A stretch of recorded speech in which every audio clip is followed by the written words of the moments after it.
हमारे नौजवानों में डिप्रेशन की एक बहुत बड़ी वजह ये भी है कि हमारे वालिदैन का जो है वो बहुत बड़ा प्रेशर होता है।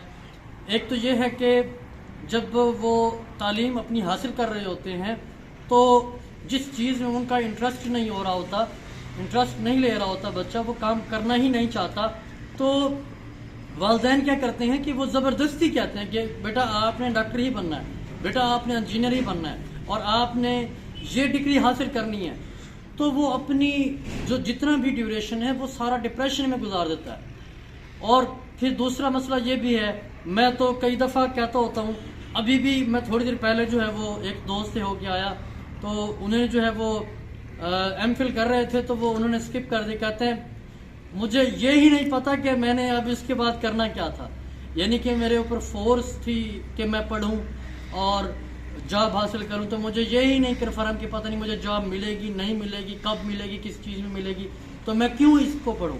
ठीक है, तो एक बात तो ये है कि एक तो जो चीज़ बच्चा करना चाह रहा है उसको वो करने दे, ठीक है, और दूसरी चीज़ ये है कि खुदारा इस बात को समझे, कभी भी जो है वो रिस्क को इस तालीम के साथ ना जोड़े।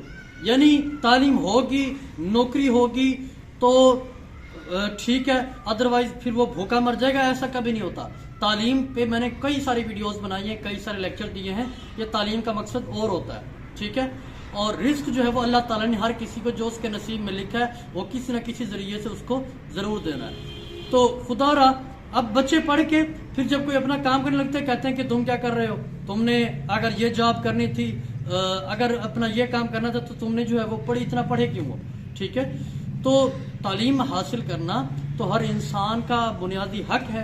ठीक है, तो कभी भी मेरी सारे वालिदैन से ये गुजारिश है कि खुदारा आज इस दौर में बड़ा कठिन दौर चल रहा है और हमारे जितने भी नौजवान हैं वो बड़े डिप्रेशन का शिकार हैं, जिसका सबसे जो बड़ा सोर्स है वो वालिदैन की तरफ से ही होता है। वालिदैन ही जो है वो अपने बच्चों को प्रेशराइज कर रहे होते हैं। तो खुदारा थोड़ा सा इस चीज़ों को समझें।